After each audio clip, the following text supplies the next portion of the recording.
the weeds are like, and I'm like, ah.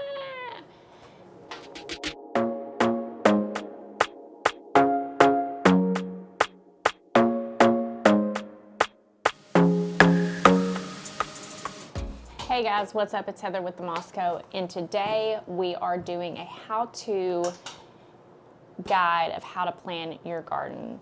Again, my name is Heather, this is the Mosco, and on this channel we are learning to garden together. I live in East Tennessee, we garden in a Zone 7B, and today I wanted to go over the steps that I go through in order to plan my garden for the year. Now the first thing to keep in mind is this is your garden plan. No one is going to come up and say, you know what, that corn ain't where you said it was going to be. You know, you really wrote down that you was going to grow them zinnias, and I don't see a single one out there. No one's coming for that. So this is just a loose plan for you to know when to start seeds you need to start, anything you need to buy for the season, and, you know, just to make sure you can fit everything in you want to fit in. Is there ever enough space for your garden? And then you get it out there and you're like, I put too much crap out here and I can't keep the weeds down. I digress, let's go back. So the way that I personally do this is I write it down in this notebook.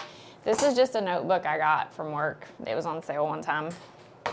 And I just write it down with a pencil. I mean, I also make my grocery list in this notebook. It's nothing fancy. You could use this, you could make a list in your phone. You could use some kind of other computer program because you're techie and bougie, and that's above my pay grade. You could also use some graph paper, and I'll especially show you or talk to you about where graph paper would be handy a little later. But this is what I use. Pencil, notebook. Didn't even use my best handwriting. It's very loose. So the first thing that I like to do for the year when I'm trying to make a garden plan is decide what my goals are. So this is specifically for my production planning goals. Not necessarily my overall what I want to achieve in my garden, because I do like to landscape garden as well. I would like my vegetable garden to be more beautiful, and I'm working on that through time, making things more aesthetic. But what goals do I have for my production garden? So for goals, some people are really wanting to be self-sufficient in various varieties of that, up to and including growing a year's worth of food. So it can kind of depend for you. If you're growing a year's worth of food, you're really going to rely on staple crops that you eat, and growing a lot of them, like a high volume of those. Versus, I want to grow a bunch of different varieties of things, or I want to have certain varieties that I can't find anywhere else, or I want to try to grow something that's hard to grow, or I have those type of goals. So it's more of a balance between how self-sufficient you want to be and how much stuff you want to have for later, and how much just experimental gardening you want to do. And I think we all kind of live somewhere in the middle. But there are certain crops that I really want to focus on this year. The first being pickles. 2 years ago, I grew an outrageous number of cucumbers. I thought I needed like 7 cucumber plants. I did not. Thank goodness I did, because I had pickles for days. I would, my favorite thing to do with pickles, my favorite way to eat them is refrigerator pickles. So I've got giant jars of refrigerated pickles in my basement, in a refrigerator, okay, from 2 years ago. And I also canned pickles, like old school canned them, and I love those too. It's a different flavor. But I love pickles, and I do try to eat healthy 70 to 80% of the time, and pickles are like no calories, so they're great. But unfortunately last year I put my cucumbers too far in the shade, which is really embarrassing because I have a gardening YouTube channel and I couldn't grow cucumbers. It's like the most prolific plant. You put seeds in the ground, you give it some water, you get pickles. Cucumbers, you get cucumbers, and then you make pickles. So I want to grow a lot of cucumbers, and I want to make sure that my cucumbers get a high priority spot. One of the things that I need to consider in my yard is that while I have the back production garden, and I've got some raised beds as well, the back production garden is a little bit more shady than it should be. We live out in the woods, and it's fantastic, and I love it, and it's beautiful, but it makes it a little bit tougher on the production garden. And some things can tolerate that shade and still produce. My jalapenos did great, and they were in a lot of shade. My green beans did pretty good, and they were in considerable amount of shade. but the cucumbers can't tolerate it. They need a lot of sun. So we're going to give them a more high priority spot this year because it's one of the things that I'm really focused on growing. The next thing that I'm really focused on growing is getting enough tomatoes to put up tomatoes, more or less. Getting enough tomatoes to can. There's 2 products that I really have in mind, maybe some salsa.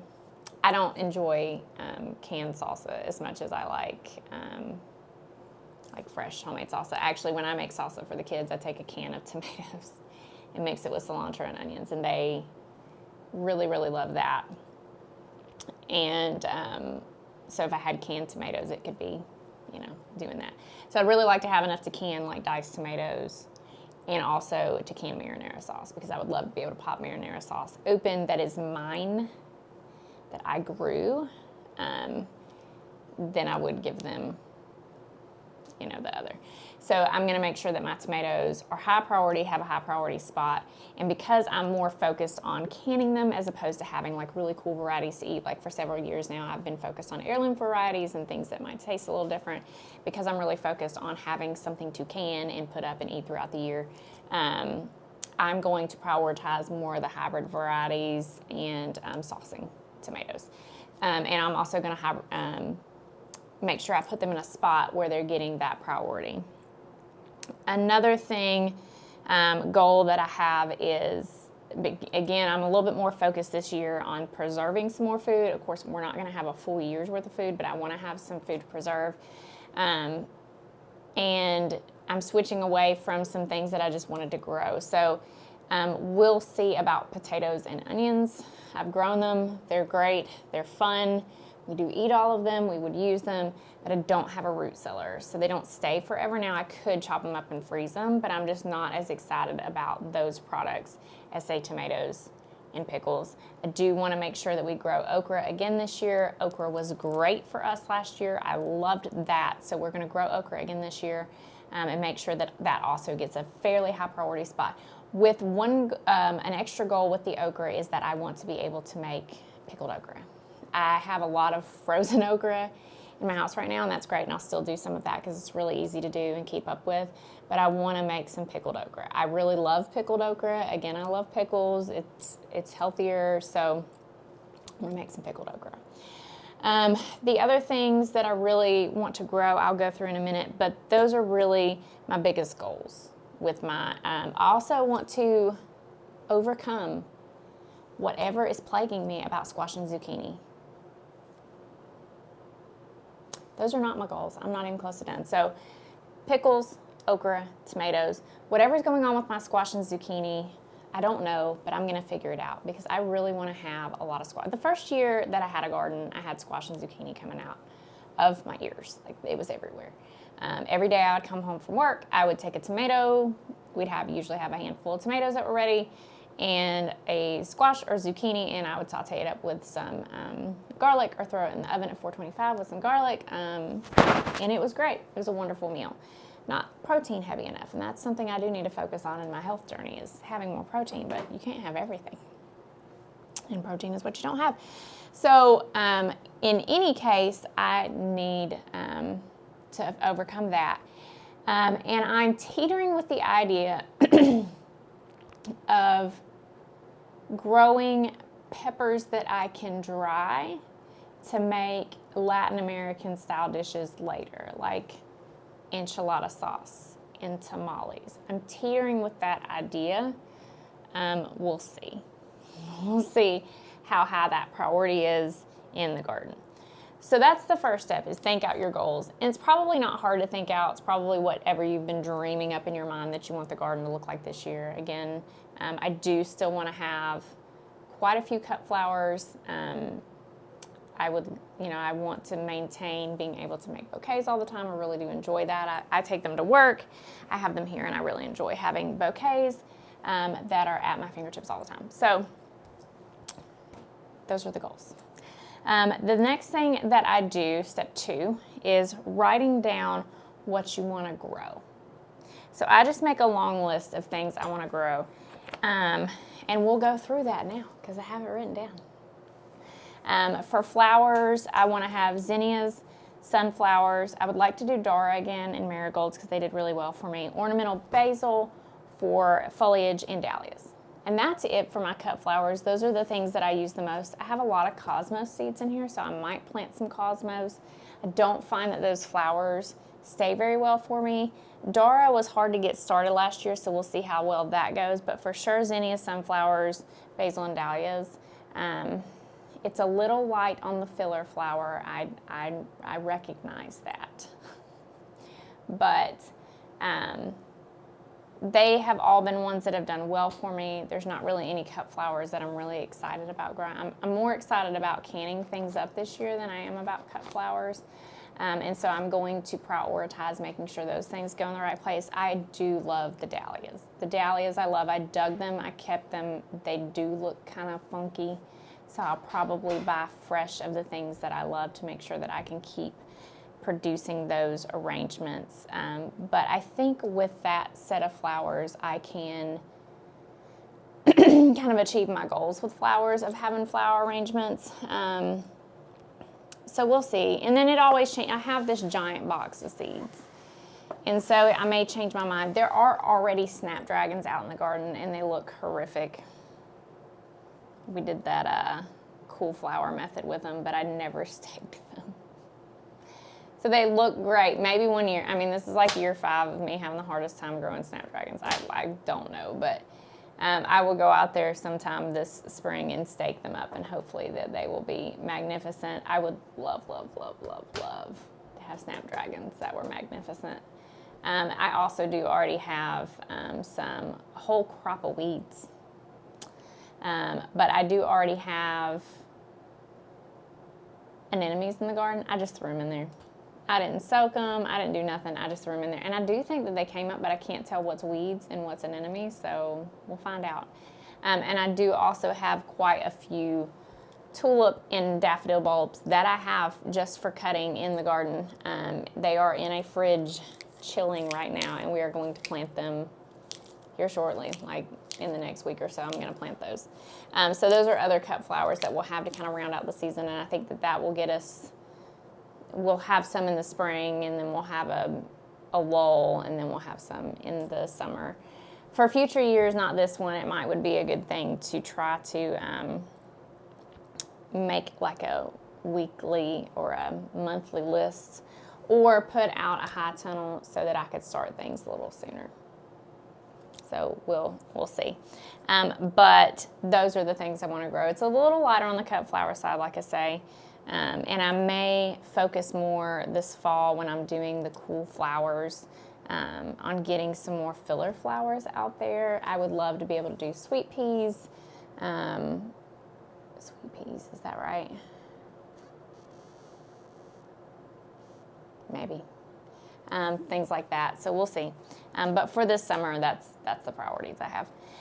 So for veggies, I've got tomatoes, which we've already talked about. Again, we're going to lean heavily on those saucing varieties, a little less heavily on the heirloom varieties. I'm going to pick maybe three heirloom varieties that I want to put out there, and then make sure the rest are going to be high yield varieties.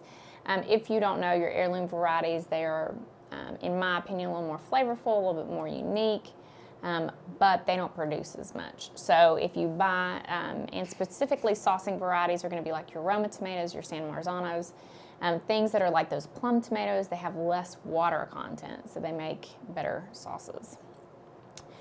For I've got cucumbers written down here. Again, we'll use the same type of cucumbers that I always use, but I'm going to plant them in multiple places to make sure that I get what I'm looking for. Get plenty of cucumbers. Green beans, we always want to do green beans. We eat a lot of green beans, and I would like to do some more dilly beans this year where I can like pickle green beans. We're gonna have regular like cucumber pickles, okra pickles, good Lord willing the creek don't rise, right? And green bean pickles as well. Squash, zucchini. I have lots of really fun varieties of squash and zucchini that I would love to be able to grow. So I wrote those down. Potatoes and onions I put a question mark on, and the reason I put a question mark next to those is I want to map it out and see if I have room for them, and if not, they may get bumped this year. Because again, I'm just not that excited about growing them, and you should be excited about what you're growing. If you were doing a self-sufficient garden, or you want food for a whole year, then you need to grow onions and onions and potatoes. But I'm just not, I've done it. I'm not excited about those products, so off the list they go. Mini bell peppers, I eat a lot of mini bell peppers. I eat a salad most days for lunch, and it's heavy on the mini bell peppers.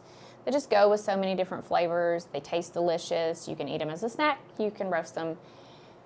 Then if we had some that we weren't going to be able to get to, we could always chop them up and freeze them and use them in meals later. So very versatile product that we would use a lot of, mini bell peppers. Jalapenos, I need to make more cowboy candy. I do have some still left from 2 years ago, but I would like to make some more, and I do eat a lot of jalapenos as well. I do also like to take the jalapenos and make like stuffed jalapenos, like cut them in half and then do the cream cheese and cheese mixture and freeze those and put them on the grill for meals. Jason often does keto, and that's pretty keto friendly, so that'd be good. Eggplant, I love eggplant. Eggplant is probably one of my favorite vegetables. And again, I'm going to say this. I said it last year and it didn't come to fruition. I'm going to say it again this year. Homemade ratatouille while watching the movie Ratatouille.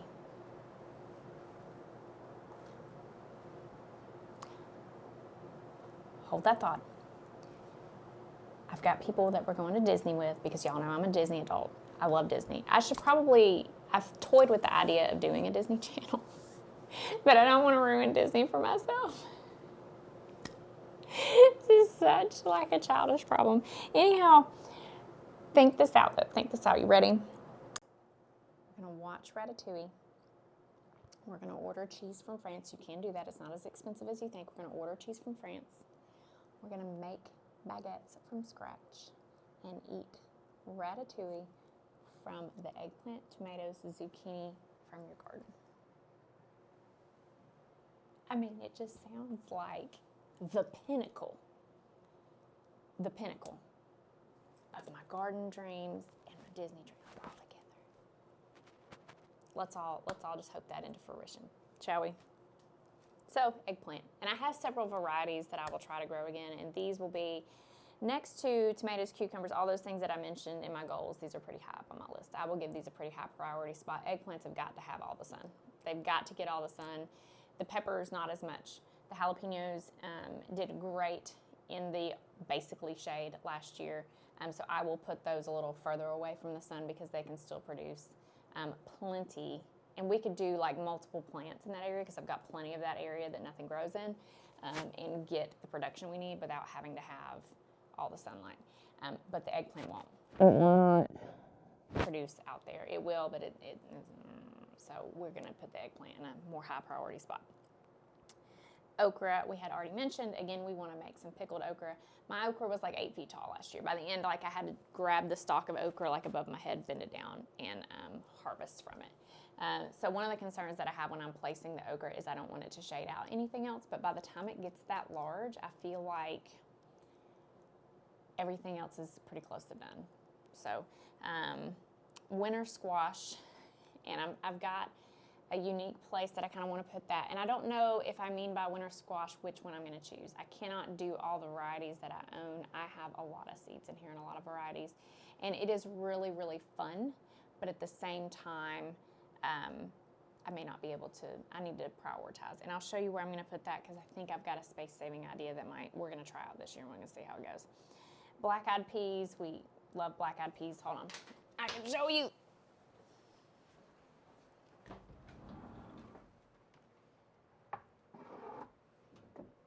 Don't look in my pantry, okay? There's a video on my channel about this. So these are our black-eyed peas from this summer. And very proud of this jar. I love this. I don't make them from scratch very often. We do eat black-eyed peas that are canned pretty often. I could can these, and we would eat them a lot more frequently, I'm sure. But this is a very easy crop. If you are interested in saving food for later and you don't know where to start, peas, beans, I'm sorry, not peas. Black-eyed peas are, I think, a legume. I don't really know what they are. cowpeas. These are cowpeas. I could just plant these.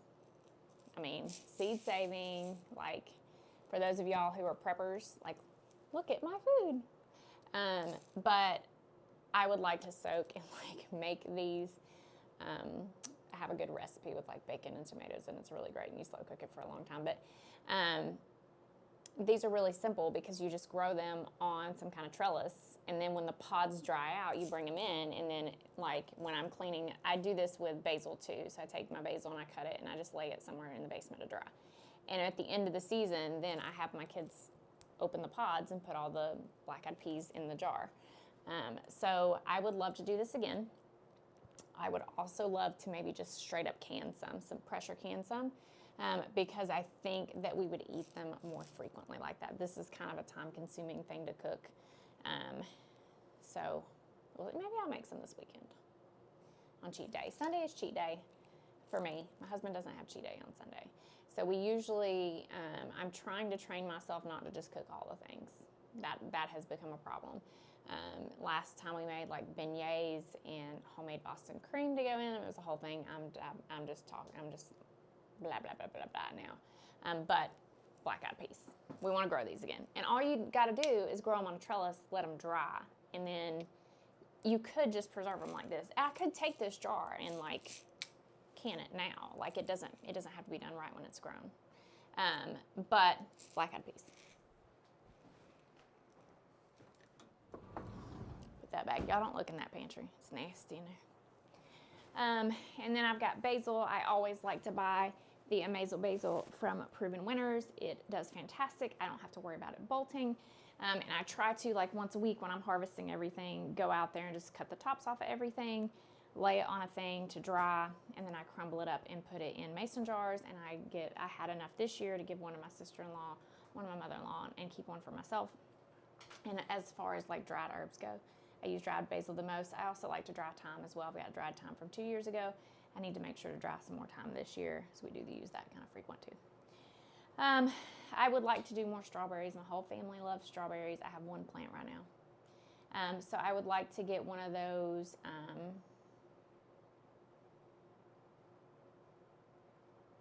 green stalk gardens and do all strawberries in it and put it in the corner down here. I think that'd be great. And then corn. I feel like I still have not mastered corn, and so I want to try again. I realize that you got to fertilize the heck out of it, and I realize that organic fertilizer doesn't do as good as the non-organic, but I would like to try again, so we're going to grow some more corn. Previously, I've done like a whole row for corn. I think I'll probably do a half row, and I think I'll probably do a half row. I say for zinnias. See, the problem is the further back you get, the more shady it gets. So maybe what I need to do is be doing 2 half rows of zinnias, and then the back half of those rows can be green beans. That might be a thing. So that's everything that I want to grow. And I wrote that down on my list for everything that I want to grow. Step 3 is going to be mapping out your garden. And we're going to do that step together. And I should have been more prepared. So I've got 1, 2, 3, 4, 5, 6, 7, 8, 9 rows. So let me do this number. So I'm gonna do, now you could, and then this is walking space.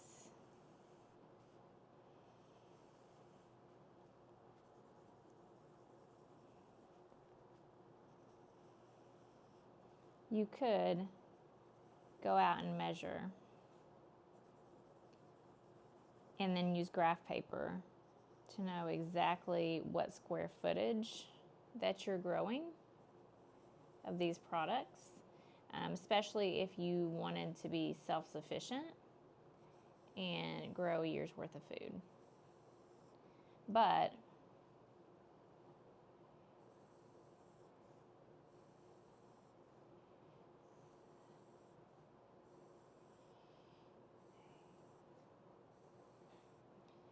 I don't need to know how much food I'm going to buy. The other thing is knowing how much seed you need. I have found that in my garden, I don't necessarily need more than one packet of hardly anything. And since I already have a lot of my seed,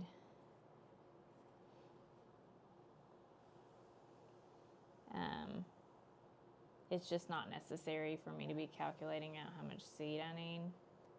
So I don't worry about that. So again, you could also get like if you've got a drone, get an overhead picture or maybe Google Earth a picture and draw over it. This is just the way that I find it most easy to decide what we're growing. Now back here, it's the most shade. And up front here, it's the most sun. Now, the reason I've drawn this walkway here is because there's actually a fence that goes all the way around here, and we tend to utilize that fence as well. So along this fence right here, because this is my high priority spot, I'm sorry, right here, I'm planting tomatoes. High priority crop for me goes the furthest in the sun, and I'm also going to plant tomatoes along the fence line.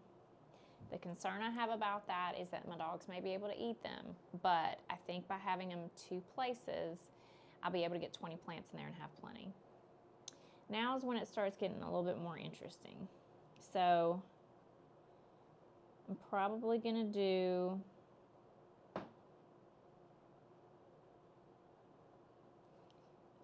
cucumbers along this fence line.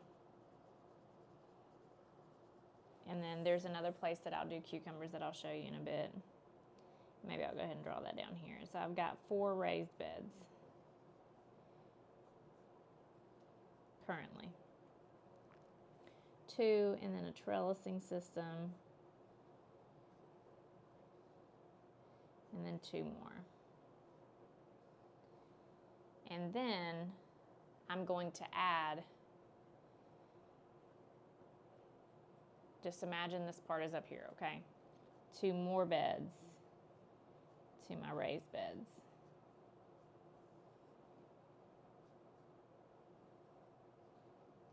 So these 2 really go right here. So I've got a trellis here and a trellis here. At least one of these trellises is also going to get cucumbers because, again, that was a #1 high priority crop for me. I currently have garlic in this bed here. Once that garlic goes, I will succession plant sunflowers in here.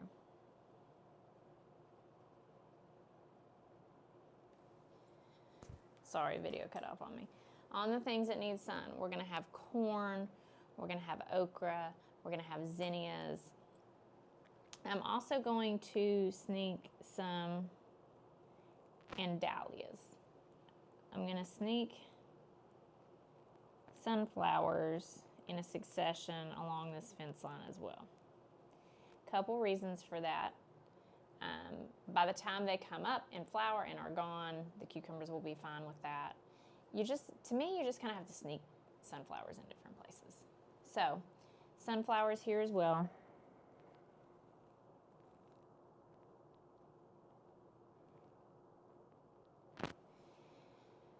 And then here, I think we're going to do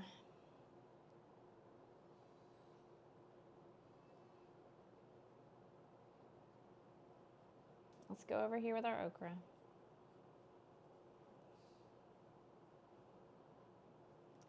And we're going to do corn here. But instead of going all the way back in these beds, we're going to split it with green beans. Maybe not.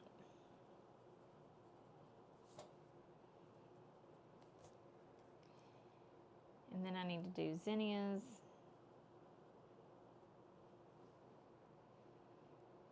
And then once the corn is done. Well, let's go back. Here in the corn, we're going to do more of a three sisters. Let's call it two. Let's call it two sisters situation. Maybe three. We can call it three sisters situation. So we're going to do corn, and then a couple weeks after we plant our corn, when it has time to come up, we're going to do our black-eyed peas.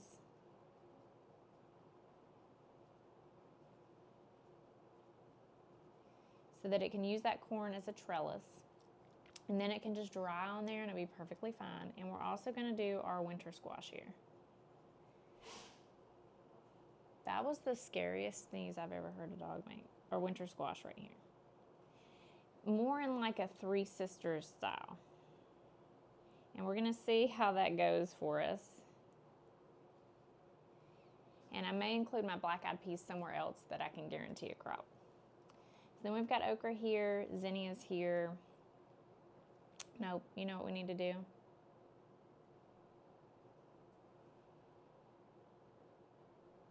We're going to do dahlias.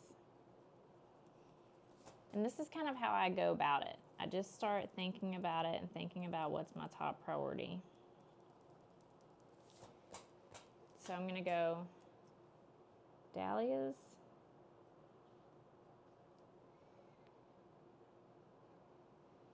Then corn. How many in is that? So that's 1, 2, 3, and 1, 2, 3.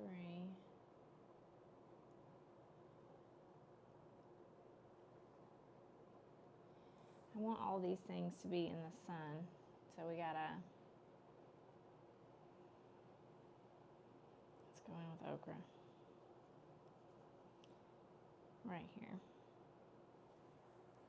We've got our cucumbers, and then I flip back to this page and say, okay, I've got my tomatoes in here, my cucumbers. The strawberry tower goes over here along with my basil. So basil, strawberry tower, corn's on the board.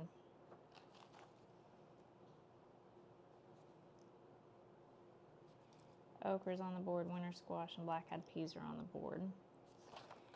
Green beans, zinnias, and dahlias are on the board. I need to also consider where my things currently are.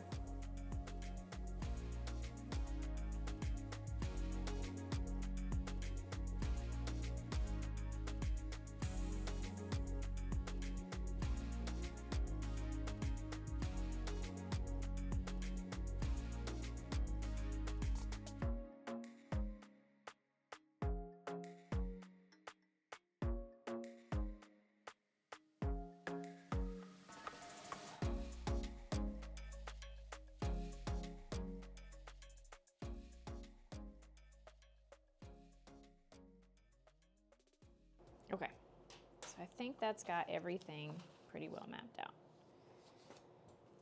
So again, now this is a thing that you could do this on graph paper, and that way you would know exactly how much you were producing and how much you need. I just kind of know or guess. Seed packets usually will take care of this much. So up here, closer to the shade, we've got our peppers. Because again, I said that those can tolerate a little bit more shade. We'll do the jalapenos and the mini peppers here. And if we want to grow any of those peppers for drying, for like more Central American food, we can put those here. The other thing we can do is add little containers around this garden in different areas. If we wanted to add just like a variety of something. We had some random something we want to grow. Then here we've got green beans a little bit further in from the shade. They also do pretty well in the shade. They produced really well for me last year. Then in this bed we've got snapdragons, Dara, marigold, and basil. This all was here last year and did really well for me. I will really need to amend the bed here. We'll do okra in the next one, zinnias, corn, dahlias, and tomatoes, and they're kind of in the order of importance to me. And in fact, there's a good chance I may decide not to do potatoes and onions right here. Maybe we should do more okra there. but it's going to be higher up. We'll see. There might be more ochre here. Again, you can change it. It's your garden. You can do whatever you want to. So we got ochre here, a full row of zinnias.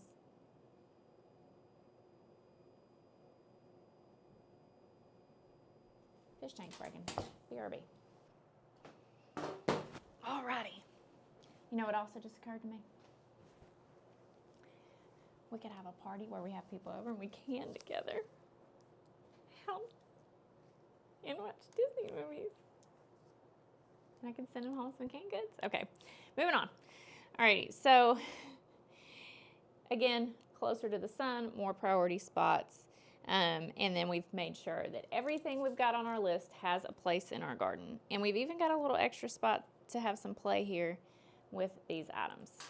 So now that you have mapped out your garden and you've figured out everything you want to grow, you're going to need to maybe buy some seeds. I'm trying not to buy any seeds this year, and that's another reason that I don't feel like I want to do potatoes and onions, because potatoes and onions are going to require me to buy potatoes and onions, and I don't want to do that because I have all these seeds, and I feel like I've been so blessed to have these seeds that I don't want to buy anything else.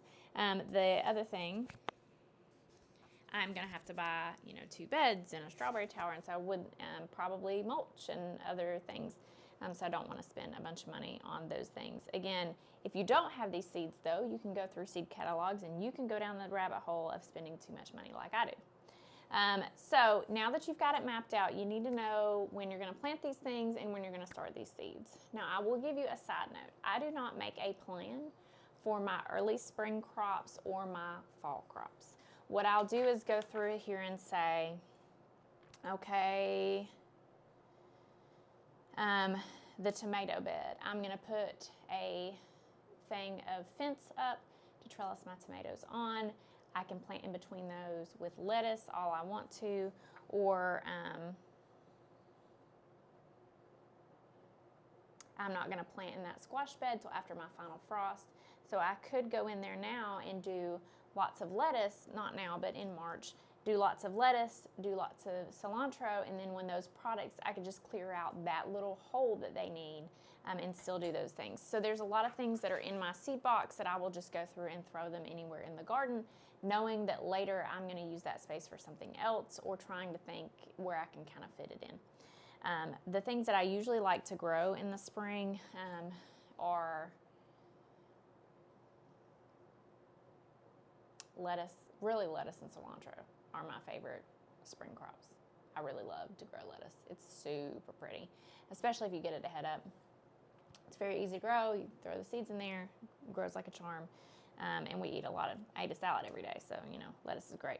I will go through this seed box here in a minute, too, and talk about what I'm using, what I'm not using, yes and no, why. Hopefully this video isn't saying it's 15 minutes, it's 30, it's going to be a long edit. So that's mapping out your garden. Same thing in the fall. By the fall, you're just ready to throw the whole thing away. You're tired of taking care of it. And so you just put crap where crap died. Something's going to fail. Not everything's going to work. And so you just put crap where crap died.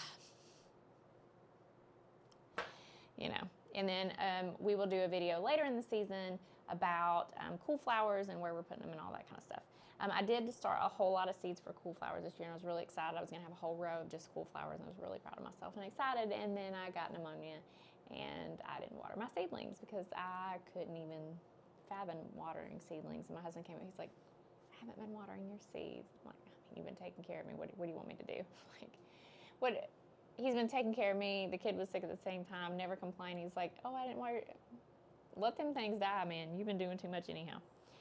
So step 4 and the final step is knowing when to start your seeds and making a planting schedule. The first thing you need to do is Google your last frost date for your area. I'm going to do that now. This is an average, so you could still get a frost after this.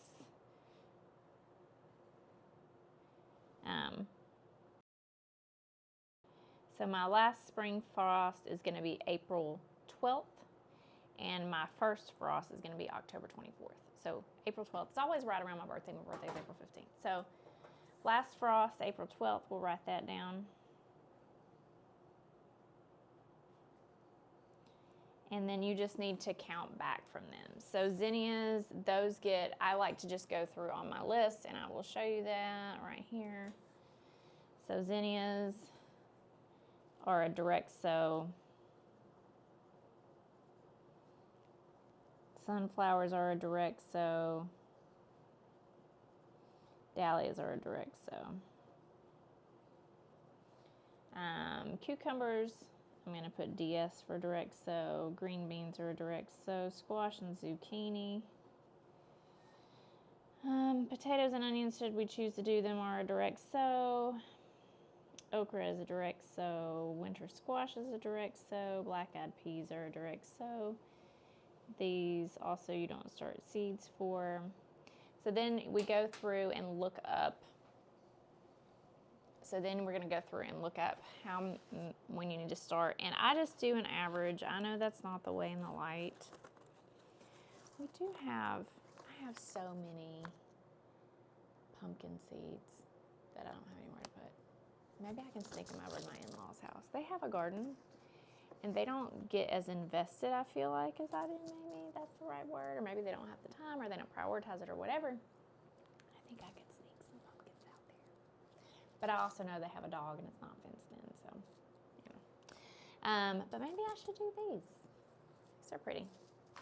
My sister and brother-in-law a couple years ago got me a bunch of seeds for Christmas, and it was the most wonderful gift. But I'm using those and loving them and trying. It gives you a reason to try things you wouldn't normally try, and I think it's really fun. So I've got these squash. We're taking a deep dive. Let's not. So here's the crimson spineless okra seeds, and I may end up buying more of those. There don't seem to be a whole bunch in here. Might be enough to get by. I'll probably go buy some more of those. Let's find a tomato, though. We should start some echinacea and put it in some flower beds. This is taking a dive. So a while ago, I bought a giant thing of basil seed. Like, this is unbelievable. I don't know what I was thinking. It says 6 weeks prior. So we need to start these.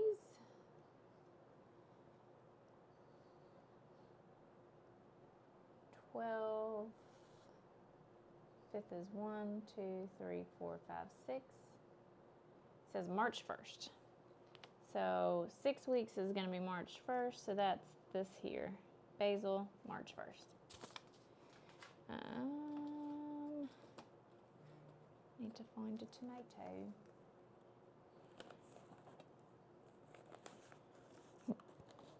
Carrots, beets. These are really good bush beans as well. I do like to do the bush beans as opposed to the climbing ones. Zinnias. Like, this is a 500 seed packet because I use these so frequently that I bought a 500 seed packet. Those are from Johnny's Seeds. I do like to get my seeds either from Johnny's Seeds or, oh, here's a tomato. This is a good tomato paste seed here. And it says start indoors 6 to 10 weeks before last frost. So let's split the difference and do 8. So about February 15 or now. So sometime between now and, so I'm gonna do not 315, Heather, 215 on the tomatoes. I need to find the jalapenos.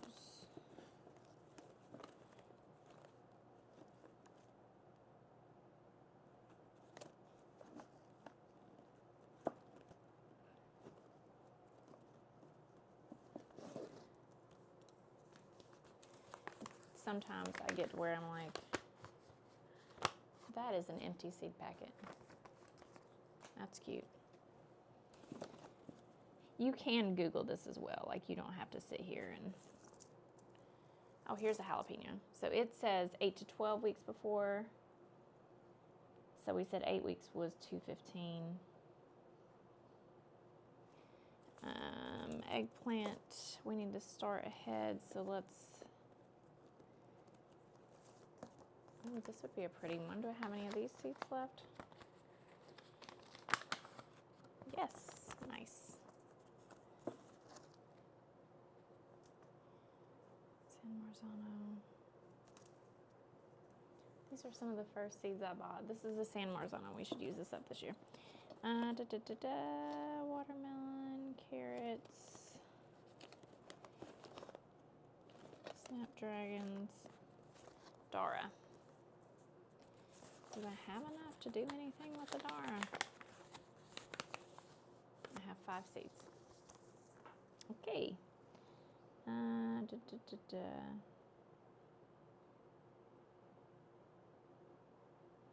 4 to 6 weeks. We said 6 weeks was 3-1. So Dara, 3-1.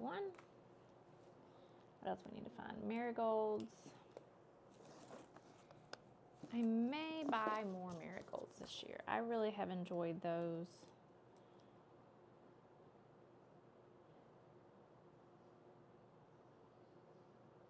Four to 6 weeks, so 3-1 on the marigolds.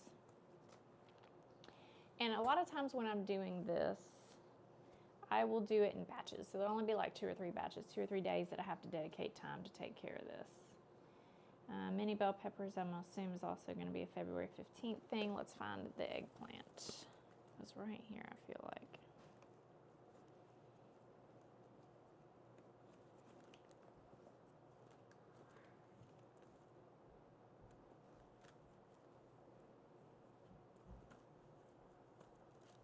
Here's an eggplant one. And it says 8 to 12 weeks before last frost. So we've got 215 on the eggplant. So now we have the plan. So again, 4 simple steps: make a goal, decide what you want to do. Number 2, write down what you want to grow.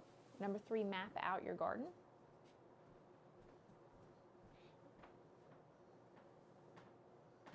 And number 4, you need to decide, using your last frost date, decide when you need to start your seeds.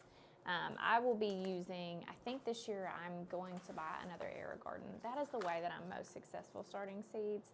And so I feel like that is the thing to do. So that's going to be it for me in this video. Again, I just wanted to go over just a how-to to make a basic garden plan, somewhere for you to start that is very moldable, that you don't have to invest a lot of time and energy, and you can just have somewhere to start so you can get your garden going. So again, first you need to figure out what your goals are, what you're wanting to grow, what you're excited about growing, what you want to do with it. Second, you're going to write down all the things you want to grow. Third, you're going to map that out into your garden. And 4, you're going to look up when you need to start your seeds and make yourself a calendar for doing that. You guys comment below if what your plans are, what you're excited for growing this year. I'm starting to get really excited. It's a very fun time. So thank you guys so much for watching. We will see you in the next one. Bye.